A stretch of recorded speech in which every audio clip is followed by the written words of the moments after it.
12. Na extremidade norte da ilha, na direção oposta ao local onde Kazuo e os outros se encontraram, um despenhadeiro íngreme se projetava para o mar. Tinha cerca de 20 metros. Sobre ele havia um pequeno espaço aberto preenchido por gramas nativas em forma de uma coroa. O som das ondas quebrando na praia chegava até o alto do despenhadeiro, e os fragmentos delas formavam pequenas névoas carregadas pela brisa ligeira. Sakura Ogawa, a estudante número 4, e Kazuhiko Yamamoto, o estudante número 21, estavam sentados junto na beira desse despenhadeiro coberto de grama. Os dois eram banhados pelo luar, mantinham as pernas do joelho para baixo penduradas com displicência no despenhadeiro. A mão direita de Sakura apertava docemente a mão esquerda de Kazuhiko. Seus kits de sobrevivência e suas mochilas estavam espalhados ao redor dos dois, e também duas bússolas, assim como Kazuo marcara encontro com os membros de seu clã na extremidade sul da ilha. Sakura passou um pedaço de papel para Kazuhiko, no qual escrevera na extremidade norte. Bem ao lado, nós vamos nos matar. Nesse caso, tivera sorte de a direção não ser a mesma de Kazuo Kiriyama. Pelo menos poderiam ter um tempo para conversar a sós. Uma pistola Colt Magnum 357 estava enfiada no cinto de Kazuhiko, mas ele pressentia que não a usaria. Está tudo calmo, não? Sakura murmurou. Para uma garota, seus cabelos eram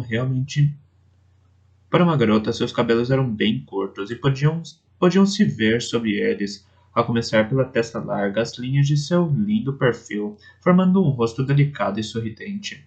Ela era alta, o que lhe dava um ar elegante e, como sempre, suas costas se mantinham eretas. Kazuhiko acabara de chegar ali, e quando os dois se abraçaram, o corpo dela tremeu levemente como um passarinho ferido. Sim, tem razão, Kazuhiko replicou. A não ser pelo nariz um pouco largo, o rosto dele era bem moldado. Ele desviou os olhos de Sakura para olhar em frente. O mar se estendia sob a luz do luar, como a silhueta negra das ilhas nele salpicadas, e mais além se via uma grande extensão de terra. Havia luzes cintilando, tanto nas ilhas como nesse pedaço de terra, que talvez fosse Honshu. Era pouco antes das 3:30. Lá, onde as luzes brilhavam em meio à escuridão, sem dúvida várias pessoas continuavam a dormir tranquilamente. Ou estudantes da mesma idade que eles. Talvez varassem a noite estudando para os exames de admissão no ensino médio. Não parecia distante, mas era um mundo agora inalcançável para ambos. Kazuhiko aproximou o olhar um pouco mais para frente e confirmou um pequeno ponto negro a uns 200 metros na água. Aparentemente era o barco cuja função importante é atirar para matar em qualquer um que tente escapar pelo mar, conforme as palavras de Sakamoto. Em geral, mesmo durante a noite, os barcos trafegavam sem interrupção pelo mar interior de Seto, mas não se via a luz emitida pela silhueta de nenhuma outra embarcação nos arredores. Certamente o governo restringira a navegação. Com um arrepio de pavor, ele afastou o olhar do ponto negro. Quando saiu da escola, vira os corpos de Mayumi Tendo e Yoshio Akamatsu. Além disso, até chegar ali, ouviu o som de tiros à distância. O jogo começara e deveria continuar até o fim. Ele falara havia pouco sobre isso com Sakura, mas sentia já não ter tanta importância. Obrigada por isso, Sakura disse, olhando para o pequeno buquê de flores na mão contrária, a que segurava a de Kazuhiko. No caminho para aquele local, ele encontrou as flores e as colheu. Eram vários trevos brancos ou algum outro tipo semelhante. No topo dos finos caules havia um monte de pequenas pétalas, parecidas com os pompons das animadoras de torcida. Não eram flores extravagantes, mas fora tudo o que ele encontrara. Kazuhiko sorriu. Não há de quê. Por um tempo, Sakura manteve os olhos baixos, pregados no pequeno buquê, e então falou. Nós não poderemos voltar juntos, não é? Será possível andar novamente pela cidade, tomar sorvetes juntos, certo? Bem, Sakura o interrompeu num tom um pouco forte. De nada adianta reagir. Estou certa disso. Meu pai parecia ter se oposto aos métodos do governo. E certo dia, Kazuhiko sentiu, pela mão unida à sua, o corpo de Sakura tremendo. Um policial apareceu e o assassinou, sem uma ordem de prisão nem nada, sem uma palavra, apenas atirou nele. Até hoje, Kazuhiko sentiu pela mão unida à sua, o corpo de Sakura tremendo. Um policial apareceu e o assassinou, sem uma ordem de prisão nem nada, nem uma palavra, apenas atirou nele. Até hoje me recordo, foi na nossa cozinha. Eu ainda era pequena, estava sentada à mesa, minha mãe me abraçava. Eu cresci fazendo sempre as refeições naquela mesa. Sakura virou o rosto para Kazuhiko. É inútil reagir. Eles estavam juntos havia mais de 2 anos, mas era a primeira vez que Kazuhiko ouvia sobre o caso. Mesmo depois de dormirem juntos pela primeira vez na casa de Sakura, um mês antes, ela não mencionara absolutamente nada. Apesar de sentir que podia dizer algo mais, Kazuhiko se limitou a consolá-la. Deve ter sido difícil. Porém, inesperadamente, Sakura abriu um ligeiro sorriso. Você é gentil, Kazuhiko. Realmente é. Gosto muito disso em você. Eu te amo. Muito mesmo. Se não fosse tão infantil e ruim com as palavras, gostaria de ter explicado o quanto a fisionomia e as palavras de Sakura, seus modos gentis e sua alma linda e imaculada representavam para ele. A existência dela, por si só, lhe era muito importante. Porém, ele não conseguia expressar seu sentimento em palavras. Ele era apenas um estudante do último ano do ensino fundamental, com notas não muito boas, sobretudo com língua japonesa. De qualquer forma, Sakura fechou os olhos e respirou como se estivesse um pouco aliviada. Então, respirou. Eu queria muito estar com você. Kazuhiko ouviu calado. Então, ela prosseguiu. Daqui em diante, coisas pavorosas vão acontecer, como você disse há pouco. O jogo já começou. Até ontem, éramos todos amigos, mas hoje matamos uns aos outros. Sakura disse isso e voltou a tremer. De novo, Kazuhiko podia sentir isso pela mão dela. A namorada mostrou-lhe um sorriso complexo, que misturava pavor à ironia do destino terrível que se abatera sobre eles. Não vou suportar tudo isso. Sim, é lógico que ela não conseguiria. Sakura era uma garota extremamente gentil, muito mais que as outras moças que Kazuhiko conhecia. Além disso, Sakura voltou a falar. Não poderemos voltar juntos, mesmo que um de nós possa voltar. Seria impossível permanecermos juntos, mesmo que porventura sobreviva. Não vou suportar não ter você comigo. Por isso, Sakura interrompeu a frase pela metade. Kazuhiko compreendeu o que ela pretendia dizer.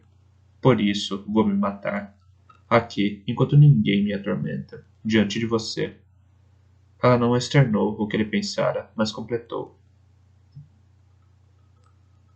Você deve viver. Kazuhiko sorriu com amargura, apertou com firmeza a mão de Sakura e balançou a cabeça.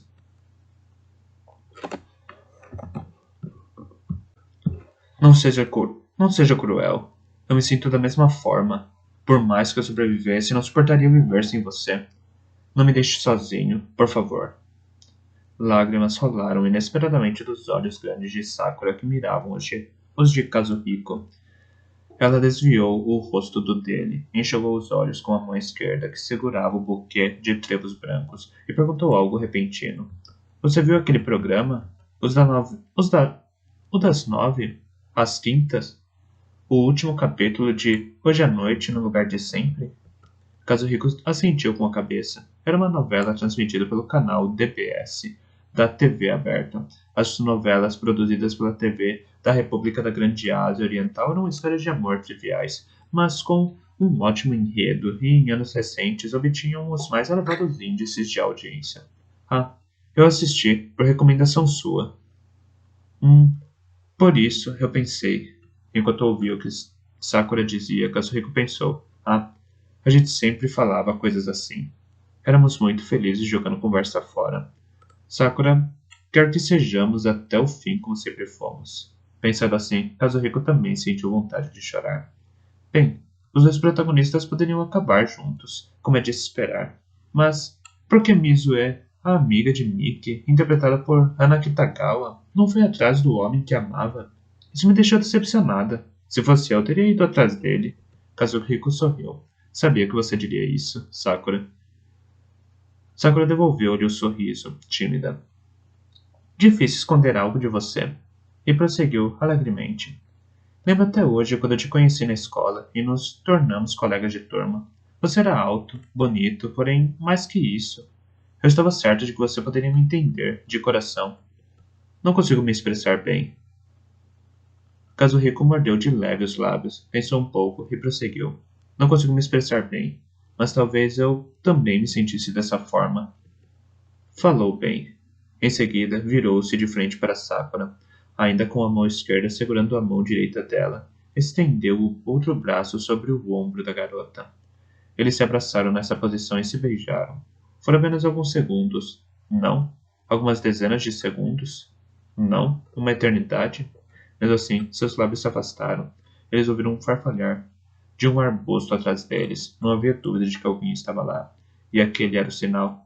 Senhores passageiros, o trem está partindo. Por favor, embarcar o quanto antes. Realmente.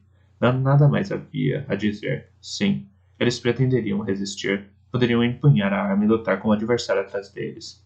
Todavia, não era isso que desejavam. O que Sakura queria era partir deste mundo de forma serena antes de se envolverem numa matança mútua completamente insensata. Ela era tudo para Kazuhiko. Ele não a trocaria por nada deste mundo. A alma trêmula de Sakura queria isso. Portanto, ele a seguiria. Tivesse ele mais capacidade de descrever seus sentimentos, provavelmente se conscientizaria de que ele morreria para provar o quanto a ama. Tendo como fundo o Mar Negro, os dois corpos se lançaram do despenhadeiro, dançando no ar, de mãos dadas, firmemente. Yukie Utsumi, a estudante número 2, pôs metade da cabeça para fora dos arbustos e assistiu à cena com a respiração suspensa. Como ela jamais teria a intenção de ferir ninguém, não poderia imaginar que o ruído que causara tinha avisado aos dois que havia chegado o momento da partida. Apenas contemplou absorto os corpos do casal número 1 da turma desaparecerem para além da borda coberta de grama do despenhadeiro. O som das ondas batendo contra as rochas continuava. Uma brisa doce soprava e o pequeno buquê de trevos brancos caído da mão de Sakura jazia sobre a grama. Por um tempo, Yukie tremeu incessantemente, mesmo quando ouviu às suas costas Haruka Tanizawa, a estudante número 12, perguntar o que acontecera. Restam 32 estudantes. 13. Megumi Eto, a estudante número 3, estava sentada na escuridão, abraçando os joelhos, seu pequeno corpo tremendo. Ela estava no interior de uma casa no litoral leste, perto da área residencial mais populosa da ilha. As luzes deviam funcionar, mas Megumi nem tentou se certificar. O luar penetrando através da janela não chegava à velha mesa da cozinha, onde ela se escondia. Nessa completa escuridão, Megumi não conseguia ver o relógio, mas 2 horas deviam ter se passado desde que ela se sentara calmamente ali. Deviam ser quase 4 horas da madrugada. Há cerca de 1 hora ela ouvira um som fraco à distância, semelhante ao de fogos de artifício. Porém, Megumi não queria pensar sobre o que aquilo seria de fato. Ao erguer o rosto, vislumbrou sob a luz do luar a silhueta da prateleira de louças e da chaleira em cima da pia perto da janela. Os habitantes da casa, sem dúvida, foram obrigados pelo governo a mudar para uma residência temporária em outro local. Ela estava ciente disso, mas os sinais da vida diária ainda pairavam no ambiente, artificiais e apavorantes. Megumi sentiu um novo arrepio ao lembrar da história de terror que ouviu quando criança, sobre o navio Mary Celeste, cujos tripulantes desapareceram, deixando para trás apenas comida e pertences. Logo depois de partir, ela nem pensava para onde ir, apenas corria, mas quando deu por si, estava no meio dessa área residencial. Instantaneamente pensou que ainda eram poucos os estudantes que haviam partido da escola. Ela fora a sexta a sair. 5 saíram antes dela, mas apenas 5. O vilarejo tinha cerca de 50 ou 60 casas. Mesmo que algum estudante se abrigasse numa delas, a probabilidade de encontrá-lo seria quase nula, e contanto que trancasse a porta e permanecesse sitiado naquele local, estaria segura, pelo menos até que a área se tornasse um quadrante proibido e ela fosse obrigada a sair dali. A existência da coleira que explodiria se ela entrasse no quadrante proibido era opressiva, mas não havia nada a fazer a esse respeito, pois Sakamoto alertara: se tentarem tirá-la à força, ela explodirá. De qualquer forma, o importante era não deixar de ouvir o anúncio periódico de Sakamoto avisando quais quadrantes se tornariam proibidos e em que horário. Pensando assim, Megumi tentou encontrar numa das casas próximas. Pensando assim, Megumi tentou entrar numa das casas próximas, mas a primeira delas estava trancada. O mesmo se deu com a segunda. Na terceira, ela acabou quebrando com uma pedra a porta envidraçada dos fundos. O barulho do vidro estilhaçado foi tão alto que ela se escondeu sob a varanda, mas não havia sinal de ninguém na casa. Ela entrou e, como não adiantaria de nada trancar a porta com o vidro quebrado, fechou com esforço a porta corrediça externa. No instante em que o fez, tudo escureceu. Ela sentiu como se tivesse penetrado numa casa mal assombrada. Porém, mesmo assim, ligou a lanterna recebida no kit de sobrevivência e examinou o interior. Achou duas varas de pescar e as usou para escorar a porta. E agora Megumi estava debaixo da mesa da cozinha. Matar-se uns aos outros era uma idiotice. Porém, se aquele quadrante confirmou pelo mapa que praticamente toda a área residencial estava incluída no quadrante H8, não se tornasse proibida até o fim do jogo, ela talvez pudesse sobreviver. Megumi pensava enquanto tremia sem parar. Isso é pavoroso. É claro que pelas regras do jogo todos são inimigos e é impossível confiar em quem quer que seja. Justamente por isso ela estava ali, tremendo. Porém, quando o apito declarando o final do jogo tocasse, se ela tivesse sobrevivido, isso significaria que todos os demais teriam morrido. Suas várias amigas do peito, Mizuho Hinada e Kaori Minami, entre outras, ou mesmo Shuya Nanahara, que lhe provocava palpitações cada vez que pensava nele. No meio da escuridão, Megumi puxou os joelhos para si e pensou em Shuya. O que mais lhe chamava a atenção nele era a voz, uma voz de timbre meio rouco, nem alta nem baixa. Ele parecia gostar daquela música proibida, o rock, e nas aulas de música, quando todos entoavam hinos glorificando o governo e o supremo líder, Shuya mostrava uma expressão de insatisfação, porém, cantava de uma forma bastante especial. Megumi jamais ouvira um som de guitarra como o que Shuya fazia quando ele tocava de improviso, com seu ritmo que levava o corpo naturalmente a começar a dançar, e, apesar disso, graciosa como o lindo som dos sinos de uma igreja.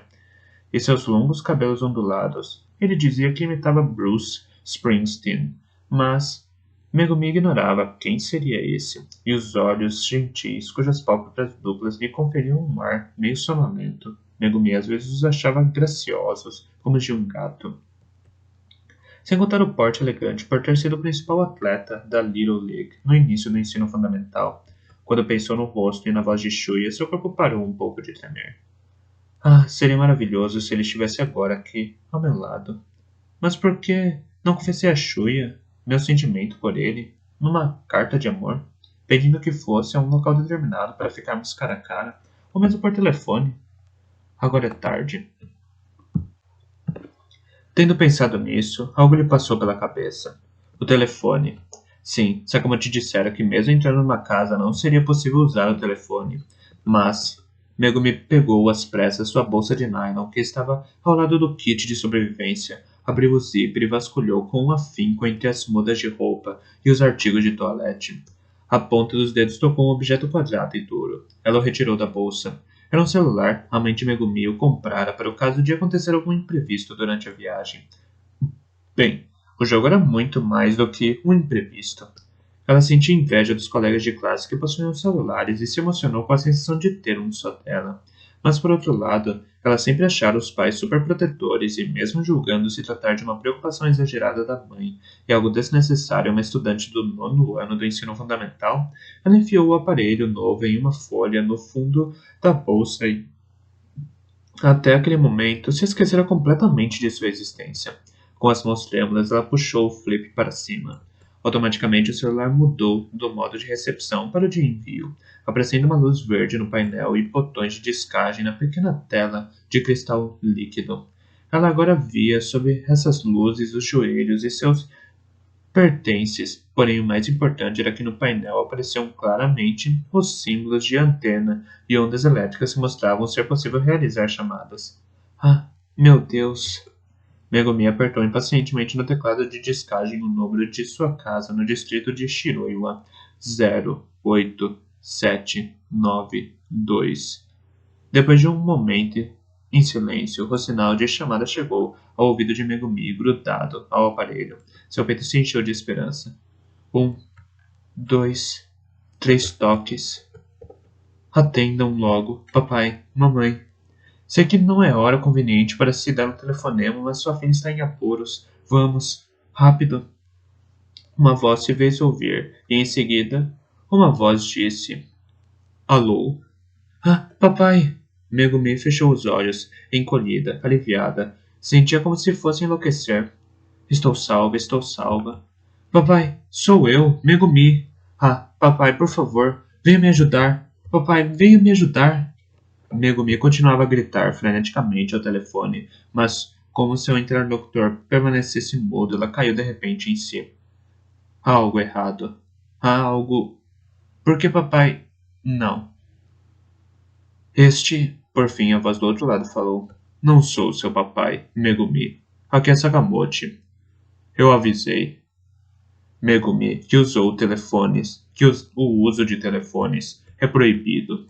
Megumi gritou e atirou o celular longe. Depois foi até ele e apertou às pressas o botão de término de ligação, quase batendo no aparelho caído no chão.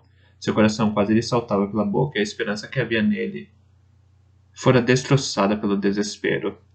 Ah, não deu certo. Eu deveria saber que era impossível. Eu vou morrer. Aqui. Este será meu fim. Mas outra coisa provocou um sobressalto ainda maior no coração de Megumi. O som de algo se despedaçando. Era o barulho de um vidro sendo quebrado.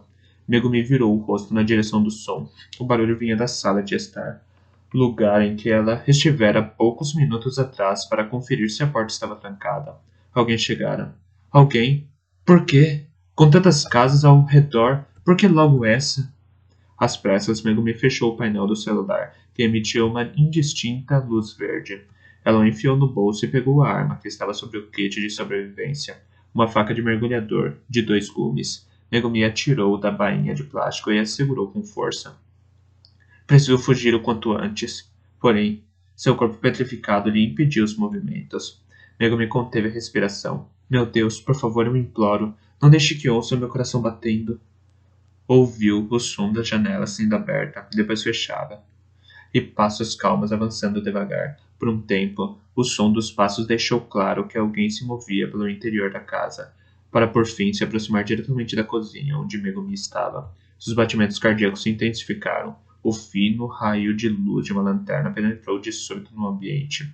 A luz percorreu as chaleiras e panelas sobre a pia. Ouviu-se o som de respiração e alguém dizendo: Que bom, está vazia.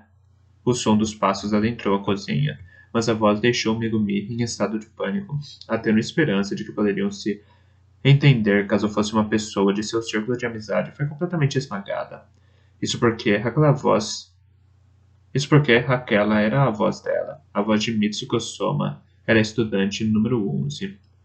A garota mais delinquente da escola que, apesar do rosto angelical e encantador, intimidava qualquer professor apenas com um olhar. Para Megumi, Mitsuko Soma era mais apavorante que Kazuo Kiriyama e Shogo Kawada, sobre as quais corriam vários boatos, provavelmente porque Mitsuko também era uma garota, como Megumi, ou porque, quando se tornaram colega de turma pela primeira vez no 8º ano, o próprio Megumi sofrera bullying de Hirono Shimizu, que era do grupo de Mitsuko. Quando passava perto de Megumi no corredor, Hirono a fazia tropeçar e cair ou cortava sua saia com um estilete. Ultimamente, isso não acontecia mais, como se Hirono tivesse perdido o interesse por ela. Mesmo assim, quando entrou para o 9º ano, Megumi achou desanimador o fato de não ter havido mudanças na turma. Contudo, embora Mitsuko jamais a tivesse atormentado, Megumi tinha mais medo dela do que de Hirono. Sim, com certeza Mitsuko Soma teria prazer em matar alguém como Megumi. O corpo de Megumi voltou a tremer. Ah, que coisa! Pare, não trema. Se ela ouvir... Ela abraçou forte o corpo, esforçando-se para conter a tremedeira. De sua posição sobre a mesa, ela viu a mão de Mitsuko, que segurava a lanterna e a cintura de sua saia brilhando sob a luz. Também ouviu o som de Mitsuko procurando algo nas gavetas da pia. Rápido, por favor. Saia daqui. Pelo menos saia deste cômodo. Sim, posso correr para o banheiro. Posso me trancar por dentro e fugir pela janela. Tenho que fazer algo rápido. Trim! De repente, um sinal eletrônico soou e o coração de Megumi praticamente pulou para fora. Mitsuko Soma também pareceu tremer levemente. A luz da lanterna se apagou, assim como a linha de sua saia. Ela parecia se mover devagar para um canto do cômodo. Megumi percebeu que o sinal eletrônico provinha de dentro de seu bolso e retirou dele às pressas o celular sem poder pensar em nada. Ela abriu instintivamente o flip, apertou nervosamente os botões. Uma voz se veio ouvir. Ah, aqui é Sakamoto. Outra coisa, Megumi. Recomendo que você desligue seu celular. Senão, se eu te ligar como estou fazendo agora, todos saberão onde você está, não é? Por isso, o dedo de Megumi procurou as peças do botão de pausa da ligação, cortando a voz de Sakamoto. Um silêncio sufocante continuou por um tempo. Em seguida, a voz de Mitsuko perguntou: Megumi? Megumi, é você? Mitsuko parecia estar em um canto da cozinha, afundada na escuridão. Megumi pôs o celular com cuidado no chão e empunhou apenas a faca. Sua mão tremia e a faca parecia um peixe querendo fugir dela. Porém, ela segurou com força, cada vez com mais força. Mitsuko era mais alta que Megumi, mas não era tão mais forte. Megumi ainda teria a chance de vencê-la se a arma de Mitsuko não fosse uma pistola. Seria uma pistola? Não, se fosse Mitsuko, já teria apontado para onde ela estava e atirado. Sim, ela devia matá-la, pois se não fizesse, Mitsuko sem dúvida acabaria com ela. Precisava matá-la. Ouviu-se um clique e a luz da lanterna reapareceu. A luz penetrou sob a mesa, ofuscando por alguns instantes os olhos de Megumi. Porém, aquele era o momento. Bastava se erguer e se lançar em direção à luz, empunhando a faca. Contudo, a ideia de Megumi foi abortada repentinamente pelo desenrolar imprevisto dos acontecimentos. A luz da lanterna foi direcionada para baixo e Mitsuko se sentou no chão, fitando Megumi. Lágrimas escorriam dos olhos dela. Que bom! Os lábios estremecidos de Mitsuko se moveram, entrecortados pelas palavras graças. Eu... eu... estava apavorada. Soluços que misturavam a voz de Mitsuko. Soluços se misturavam à voz de Mitsuko. Ela estendeu ambos os braços em direção a Megumi, como suplicando que ela a salvasse. Ela não empunhava nenhuma arma. Mitsuko continuou num só fôlego. Posso confiar em você, não é? Não é? Você ficará do meu lado, não? Por um instante, Megumi permaneceu atônita. Ali estava Mitsuko, chorando e pedindo sua ajuda. O tremor no corpo de Megumi desaparecia devagar, dando lugar em seu peito a uma massa de sentimentos difíceis de se descrever. Claro. Ah, claro. Apesar de sua reputação ruim e dos boatos que corriam, Mitsuko Soma não passava de uma garota do 9º ano do ensino fundamental, assim como eu. Mitsuko não conseguia fazer algo tão pavoroso como matar nossos colegas de turma. Ela está apenas sozinha e muito assustada, e, mesmo assim, eu acabei pensando em matá-la. Que pessoa horrenda eu sou. O peito de Megumi estava repleto de ódio por si mesma e também pela sensação de alívio de poder ter a companhia de alguém, de não estar mais sozinha. Lágrimas escorreram também de seus olhos. A faca escorregou da mão de Megumi e caiu no chão. Ao sair engatinhando para fora da mesa, ela apertou a mão que Mitsuko lhe estendia, como se uma represa tivesse explodido bem no fundo de seu peito. Ela exclamou com a voz excitada: Mitsuko! Mitsuko! Sentia agora o corpo tremer por outro tipo de emoção, porém ela não se importava com isso naquele momento. Eu... Está tudo bem. Está tudo bem. Eu ficarei do seu lado. Permaneceremos juntas.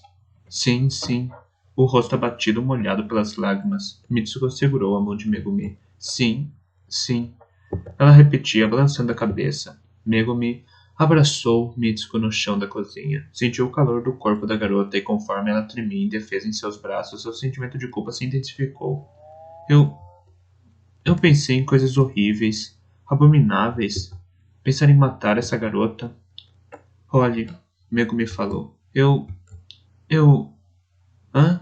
Mitsuko fitou Megumi com os olhos molhados de lágrimas. Megumi balançou a cabeça para os lados e contraiu com firmeza os lábios, prestes a deixar escapar um grito. Eu estou envergonhada de mim mesma. Por um instante eu tive a intenção de te matar. Pensei nessa probabilidade porque estava muito apavorada.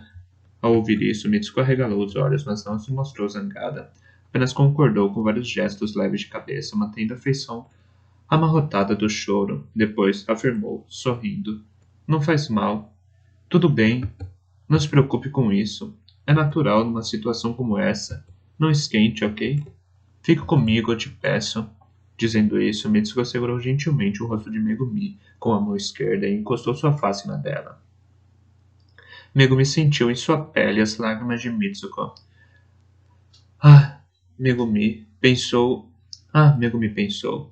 Eu estava totalmente enganada. Mitsuko Soma, no fundo, essa garota tão doce. Seu coração perdoou com palavras gentis até alguém que pretendia matá-la. É como o falecido professor Hayashida costumava dizer: não devemos julgar outra pessoa apenas por rumores. Isso é atitude de gente de coração impuro. Ao pensar nisso, Megumi voltou a sentir uma forte emoção no peito. Ela apenas abraçou Mitsuko ainda mais forte. Era tudo o que podia fazer no momento. Me perdoe. Eu fui realmente uma pessoa horrível. Megumi então ouviu o som, como o de um limão sendo cortado de uma vez. Era um som perfeito, dos que só seriam emitidos com uma faca nova de boa qualidade e um limão fresco como nos programas de culinária da TV. Caros ouvintes, hoje prepararemos salmão marinho ao limone. Alguns segundos decorreram até Megumi perceber o que se passara. Ela viu a mão direita de Mitsuko abaixo de seu queixo, do lado esquerdo, e dessa mão, refletindo fortemente a luz da lanterna de bolso, estendia-se uma lâmina de leve curvatura no formato de uma banana, uma foice, do tipo usado para ceifar espigas de arroz. A extremidade dela peneirara na garganta de Megumi, segurando a parte de trás da cabeça de Megumi com a mão esquerda. Mitsuko enterrou ainda mais fundo a foice que mantinha na mão direita. O mesmo som cortante de antes se fez ouvir. A garganta de Megumi começou a queimar ferozmente, mas isso não durou muito. A sua voz não saía. E ela perdeu a consciência quando seu peito, por fim, esquentou bastante com o próprio sangue. Ela morreu sem entender ao certo que tinha uma lâmina enterrada na garganta e qual o significado daquilo. No final, sem poder sequer pensar em sua família ou no rosto de Shuya, Megumi foi traída nos braços de Mitsuko. Quando Mitsuko afastou a mão, o corpo de Megumi desabou para o lado. Mitsuko desligou mais que depressa a lanterna e se levantou, enxugou as lágrimas incômodas dos olhos. Ela podia chorar quando quisesse, o que era, diga-se de passagem, um de seus talentos. Levantou a foice de encontro à luz do luar que penetrava pela janela e a balançou para limpar o sangue. As gotas de sangue provocaram um leve ruído ao ricochetear um assoalho. Nada mal para uma principiante, Mitsuko pensou. Ela cogitou procurar um facão mais fácil de manusear, mas a foice não fora tão ruim. Contudo, ela aparentemente não prestara atenção ao entrar numa casa onde poderia haver alguém. Daqui para frente, preciso tomar mais cuidado. Depois olhou o cadáver de Megumi e disse com ar sereno: Desculpe, eu também tive a intenção de te matar. Restam 31 estudantes.